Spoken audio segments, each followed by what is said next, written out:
साथियों, 2047 का भारत तत्वज्ञान और विज्ञान, सेवा और समरसता से गढ़ा हुआ वैभवशाली भारत हो, यही संघ की दृष्टि है। यही हम सब स्वयंसेवकों की साधना है और यही हमारा संकल्प है। साथियों, हमें हमेशा हमेशा याद रखना है, संघ बना है राष्ट्र के प्रति अटूट आस्था से। संघ चला है राष्ट्र के प्रति अगाध सेवा के भाव से। संघ तपा है त्याग और तपस्या की अग्नि में। संघ निखरा है संस्कार और साधना के संगम से। संघ खड़ा है राष्ट्र धर्म को जीवन का परम धर्म मान करके। संघ जुड़ा है भारत माता की सेवा के विराट स्वप्न से। साथियों, संघ का आदर्श है संस्कृति की जड़ें गहरी और सशक्त हो। संघ का प्रयास है समाज में आत्मविश्वास और आत्मगौरव हो। संघ का लक्ष्य है हर हृदय में जन सेवा की ज्योति प्रज्वलित हो। संघ का दृष्टिकोण है भारतीय समाज सामाजिक न्याय का प्रतीक बने। संघ का ध्येय है विश्व मंच पर भारत की वाणी और प्रभावी बने। संघ का संकल्प है भारत का भविष्य सुरक्षित और उज्जवल बने। मैं एक बार फिर आप सभी को इस ऐतिहासिक अवसर की बधाई देता हूं। कल विजयादशमी का पावन पर्व है। हम सबके जीवन में विजयादशमी का एक विशेष महत्व है। मैं उसके लिए भी आप सबको शुभकामनाएं देते हुए मेरी वाणी को विराम देता हूं। बहुत बहुत धन्यवाद।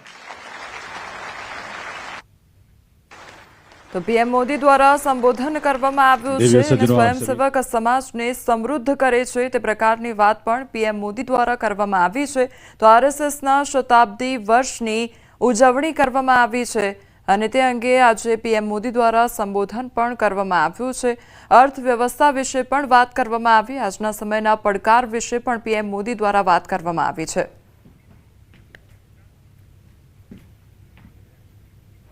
સમાચારમાં આગળ વધીએ તો રાજકોટમાં આતંકી પ્રવૃત્તિ સાથે સંકળાયેલાઓને અંતિમ શ્વાસ સુધીની સજા ફટકારવામાં આવી છે।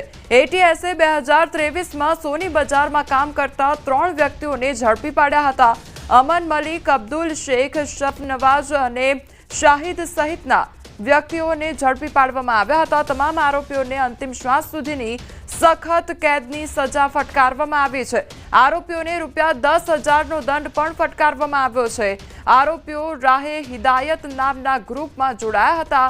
કાશ્મીરીઓ માટે સરકાર વિરુદ્ધ આમ જનતાને ભડકાવવાનો તેમજ હથિયારો અને કુરાનની હિદાયતો આપતા હતા અને ત્રણેય આરોપીઓ અલ-કાયદા તઝીમનો પ્રચાર પણ કરતા હતા। ત્રણેય આરોપીઓ મૂળ પશ્ચિમ બંગાળના રહેવાસી હોવાનું સામે આવ્યું છે।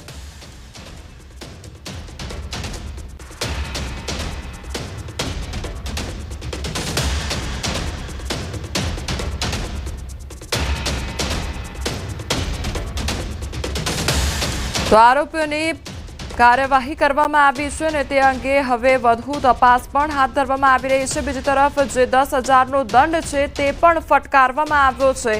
એટીએસે 2023માં સોની બજારમાં કામ કરતા 3 વ્યક્તિઓને ઝડપી પાડ્યા હતા અને અમન મલિક, અબ્દુલ શેખ, શફનવાજ, શાહિદ સહિતના વ્યક્તિઓને ઝડપી પાડ્યા હતા। ત્યારે તમામ આરોપીઓને અંતિમ શ્વાસ સુધીની સખત કેદની સજા ફટકારવામાં આવી છે। આ ત્રણેય આરોપી કે જેને અંતિમ શ્વાસ સુધીની સખત કેદની સજા ફટકારાઈ છે। સરદાર સરોવર નર્મદા ડેમની સપાટીમાં ધરખમ વધારો થયો છે। નર્મદા ડેમની સપાટી સિઝનમાં પ્રથમવાર 138 મીટરને પાર પહોંચી છે। નર્મદા ડેમની સપાટી 138.52 મીટર પર પહોંચી ગઈ છે। ઉપરવાસમાંથી 1,30,882 ક્યુસેક પાણીની આવક થઈ છે। ડેમમાંથી 35,350 ક્યુસેક પાણીની જ આવક થઈ છે। તો મહત્તમ સપાટી પર પહોંચવામાં માત્ર 18 સેન્ટીમીટર બાકી છે। નર્મદા ડેમ હાલ 99% ભરાયો છે। નર્મદા નીરના વધામણા કરવા સીએમ 4 વાગે કેવડિયા ખાતે જશે। સિઝનમાં પ્રથમવાર નર્મદા ડેમ છલોછલ થતા વધામણા કરવામાં આવશે।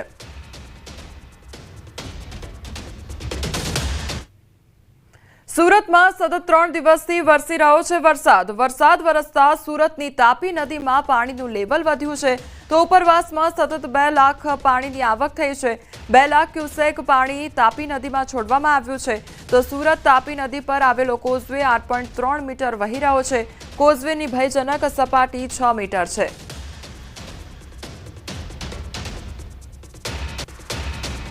હવામાન વિભાગની આગાહી વચ્ચે સુરતમાં છેલ્લા 3 દિવસથી વરસાદ વરસી રહ્યો છે ત્યારે સુરતની જીવાદોરી એવી તાપી નદી બંને કાંઠે વહેતી જોવા મળી રહી છે કારણ કે તાપી નદી ઉપર આવેલો ઉકાઈ ડેમના ઉપરવાસમાં સતત ભારે વરસાદ થઈ રહ્યો છે જેને લઈ ઉકાઈ ડેમમાં સતત 2 લાખ ક્યુસેક પાણીની આવક થઈ રહી છે। ઉકાઈ ભયજનક સપાટી 345 મીટરથી માત્ર ઘણા ગાયટી સેન્ટીમીટર જ બાકી છે ત્યારે સતત આવી રહેલા પાણીને ઉકાઈ ડેમમાં છોડવામાં આવી રહ્યું હતું જેને લઈને તાપી નદીનું રુદ્ર સ્વરૂપ જોવા મળી રહ્યું હતું। જો કે મોડી રાત્રે તાપી નદીનું રુદ્ર સ્વરૂપ જોઈ તંત્રની ચિંતા વધી હતી પણ સવાર થતાં તાપી નદીના પાણીમાં ઘટાડો જોવા મળી રહ્યો છે કારણ કે ગઈકાલે આખો દિવસ 2 લાખ ક્યુસેક પાણી આવતું હતું તે મોડી સાંજે સુરત પહોંચ્યું હતું પણ હવે ઉકાઈ ડેમમાં 1,21,000 ક્યુસેક પાણી આવી રહ્યું છે તેની સામે ઉકાઈ ડેમમાંથી 86,000 ક્યુસેક પાણી છોડવામાં આવી રહ્યું છે ત્યારે બીજી બાજુ ઉકાઈ ડેમથી સુરત સુધીનો જે કેચમેન્ટ વિસ્તાર છે કેચમેન્ટ વિસ્તારમાં પડેલા વરસાદને લઈ સતત ઉકાઈ ડેમમાં થી 86,000 પાણી છોડાઈ રહ્યું છે પણ સુરત આવતા પાણી 1,20,000 ક્યુસેક થઈ રહ્યું છે એટલે કે હજુ પણ તાપી નદીમાં 1,20,000 ક્યુસેક પાણીની સતત આવક થઈ રહી છે। વિયરકમ કોઝવેની વાત કરવામાં આવે તો વિયરકમ કોઝવે 8.3 મીટર ઉપર વહી રહ્યો છે તેની ભયજનક સપાટી 6 મીટર છે એટલે કે 6 મીટર ઉપર 8.3 મીટર વહી રહ્યો છે। ચોક્કસ તંત્ર અને સુરતના લોકોએ રાહતનો શ્વાસ લીધો છે। ઉકાઈ ડેમમાં ઉપરવાસથી પાણી છોડવાનું ઓછું કર્યું છે પણ જે રીતે હવામાન વિભાગની આગાહી છે તેને લઈને હજુ પણ તંત્રને એલર્ટ મોડ પર રાખવામાં આવ્યું છે। ચોક્કસ વરસાદે આજે વિરામ લીધો છે જેને લઈને નવરાત્રિના આયોજકો સાથે ગરબા ખેલૈયાઓમાં પણ ખુશી જોવા મળી રહી છે કારણ કે વરસાદે વિરામ લેતાની સાથે તડકો નીકળ્યો છે પણ જો બપોર બાદ વાતાવરણમાં પલટો આવે તો ફરી ચિંતા ચોક્કસ ખેલૈયાઓમાં જોવા મળે પણ અત્યારે તંત્રને લોકોએ રાહતનો શ્વાસ લીધો છે કારણ કે વરસાદે વિરામ લીધો છે અને ઉકાઈ ડેમમાંથી છોડવામાં આવેલું 2 લાખ ક્યુસેક પાણી હવે ઘટીને 86,000 પહોંચ્યું છે અને સુરત આવતા પાણી 1,20,000 ક્યુસેક પર સતત ચાલી રહ્યું છે। કેમેરામેન જીગર ગુગલ સાથે કીર્તેશ પટેલ, ન્યૂઝ 18 ગુજરાતી, સુરત। જૂનાગઢ જિલ્લામાં ફરી એકવાર મેઘરાજાએ કહેર મચાવ્યો છે। જિલ્લાના વિસાવદર, મેંદરડા, કેશોદ, માંગરોળ અને માળિયા સહિતના ગ્રામ્ય પંથકમાં છેલ્લા 3 દિવસથી મેઘરાજાએ ધમાકેદાર બેટિંગ કરી છે અને ખેડૂતોનો તૈયાર થયેલ પાક નિષ્ફળ થયો છે। મેંદરડા તાલુકાના ડેડિયાક્યાળ ગામના ખેડૂતોની મગફળીનો સોથ વળી ગયો છે તો છેલ્લા 3 મહિનાથી મગફળીનું ઉત્પાદન લેવા માટે લાખો રૂપિયાનો ખર્ચ કરવામાં આવ્યો અને અંતે મગફળીનો પાક તૈયાર પણ થઈ ગયો હતો પરંતુ હવે વરસાદે આ ખેડૂતોની મહેનત પર પાણી ફેરવી દીધું છે। બીજી તરફ મગફળીના પાકમાંથી નીકળતો પાલો જે ઢોરને આપવામાં આવતો હોય છે તેનો પણ નાશ થયો છે। હવે ખેડૂતો સરકાર પાસે એક જ માંગ કરી રહ્યા છે કે વહેલી તકે સહાય આપવામાં આવે તો શિયાળુ પાક ખેડૂતો લઈ શકશે। જો સરકાર સહાય નહીં ચૂકવાય તો ખેડૂતોને રાતા પાણી રોવાનો વારો આવશે।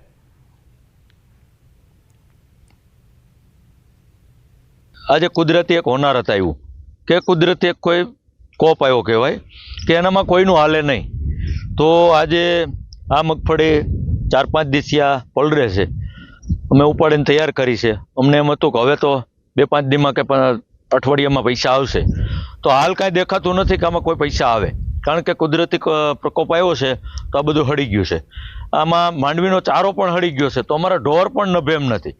મારો કહેવાનો મતલબ એવો છે કે વીઘાનો આશરે 14,000 ખર્ચો આવે છે તો આજે જો આ ખેડૂતો હાથમાં લેવા જાય તો વધીને 3 કે 4,000 નું હાથ આવે એ જો વરસાદ રહી જાય તો નહીતર હજી 2-3 દી વરસે તો ઉપર મગફળી ઉગી જાય અને ડેમેજ વાળી થઈ જાય એટલે અમારે આ બાબતથી હવે કોઈ બાબત હવે આવક રહી નથી।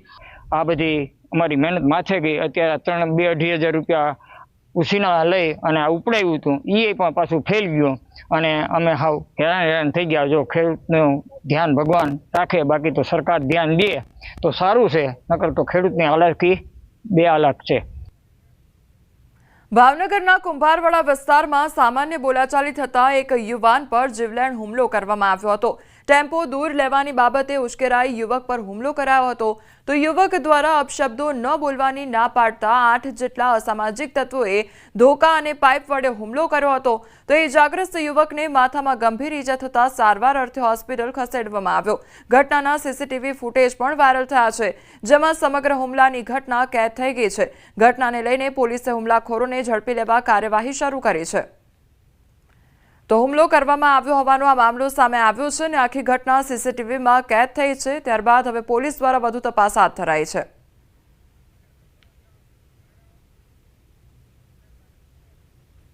વડોદરાના નેશનલ હાઈવે 48 પર અકસ્માત સર્જાયો અને ટેમ્પો ચાલકે સાયકલ ચાલકને ટક્કર મારી અને અકસ્માતની ઘટનામાં સાયકલ ચાલકનું મોત નીપજ્યું છે। અકસ્માતની ઘટના સીસીટીવી કેમેરામાં કેદ થઈ છે। પોલીસ દ્વારા ટેમ્પો ચાલકની અટકાયત કરવામાં આવી છે તો આખી ઘટના સીસીટીવીમાં કેદ થઈ છે, જ્યાં ટેમ્પો ચાલક દ્વારા સાયકલ ચાલકને ટક્કર મારવામાં આવી હતી, જેમાં સાયકલ ચાલકનું મોત નીપજ્યું છે।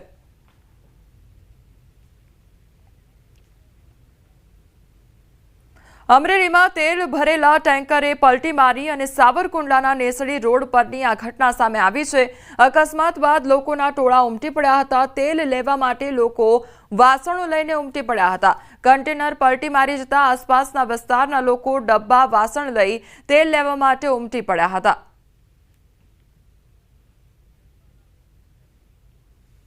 મહેસાણામાં કાર ચાલકે ઇકો કારને ટક્કર મારી તો માથાભારે કાર ચાલકે હુમલો કર્યો અને ઇકો કાર ચાલક પર હુમલો કરવાની ઘટના સામે આવી તો પાઇપ અને લાકડીથી હુમલો કરવામાં આવ્યો। વિસનગર કમાણા ચોકડી પાસેનો બનાવ સામે આવ્યો છે। ટક્કર માર્યા બાદ ઇકો કાર ચાલક પાસે ફોર્ચ્યુનર કાર ચાલકે નુકસાનના રૂપિયા માંગ્યા। આ સમગ્ર મામલે વિસનગર પોલીસે ફરિયાદ નોંધી છે। જૂનાગઢમાં ગેરકાયદેસર ફટાકડાના ગોડાઉન પર એસઓજીના દરોડા પાડવામાં આવ્યા છે।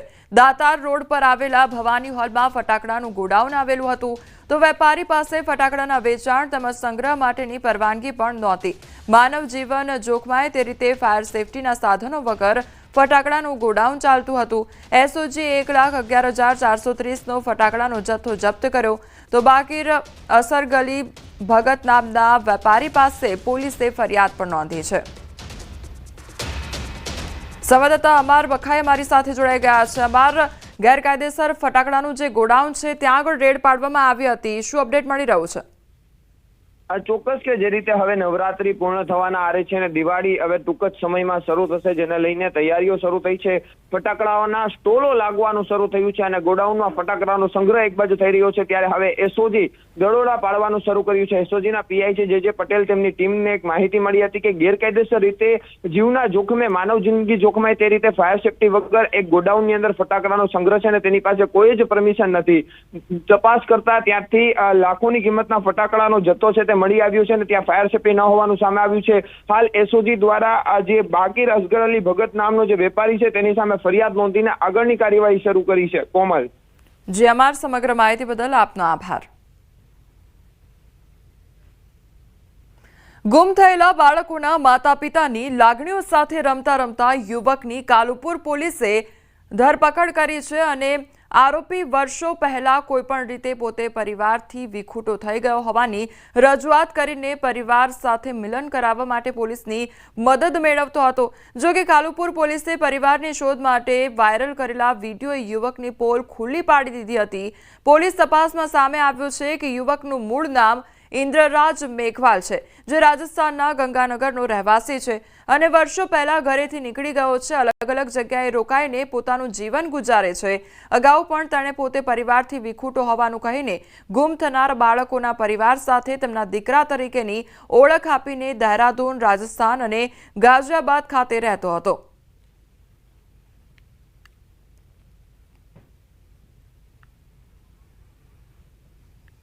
એ એક નોર્મલ જેવો માણસ હોય, પરંતુ મૂળ એનો લોકોની લાગણી સાથે રહી અને પોતે કંઈ કામ ધંધો કરવો ના પડે અને પોતાને પરિવાર મળી જાય, ખાવા પીવાનું એને આશરો મળી જાય, એ રીતના એની વર્તણૂક જણાતી હતી। મોટા કોઈ રૂપિયા કોઈ લઈ અને કોઈ મોટી છેતરપિંડી કરી હોય એવું પણ અમારી પૂછપરછમાં ક્યાંય ધ્યાને આવેલું નથી અને અગાઉ ગાઝિયાબાદ પોલીસ સાથે સંપર્ક થતાં ત્યાંની પણ કોઈ એવી વિગત હાલ ધ્યાન ઉપર છે નહીં। જામનગરમાં રણજીત સાગર રોડ પર રહેતા લાલજીભાઈ નામના વ્યક્તિએ વ્યાજખોરોના ત્રાસના કારણે ઝેરી દવા પીને આપઘાત કરવાનો પ્રયાસ કર્યો છે, જે મામલે લાલજીભાઈના પત્નીએ પોલીસ ફરિયાદ નોંધાવતા ભૂમાફિયા જયેશ પટેલના ભાઈ ધર્મેશ રાણપરિયા સહિત 5 શખ્સોને ઝડપી પાડવામાં આવ્યા છે। ઉલ્લેખનીય છે કે લાલજીભાઈએ માથાભારે આરોપી ધર્મેશ મુરજીભાઈ રાણપરિયા પાસેથી વ્યાજે રૂપિયા લીધા હતા। શરૂઆતમાં લાલજીભાઈ 10 થી 12% વ્યાજ ચૂકવતા હતા, જોકે બાદમાં આર્થિક મુશ્કેલીઓ આવતા તેઓ વ્યાજ ચૂકવી શક્યા ન હતા, તેથી લાલજીભાઈનું અપહરણ કરી 20 દિવસ સુધી ગોંધી રાખવામાં આવ્યા હતા। અલગ અલગ લોકો પાસેથી પૈસા પણ લીધા હતા, જે ચૂકવી ન શકતા 5 લોકોએ તેમને ત્રાસ આપ્યો, જેથી આપઘાતનો પ્રયાસ કર્યો હોવાનું સામે આવ્યું છે।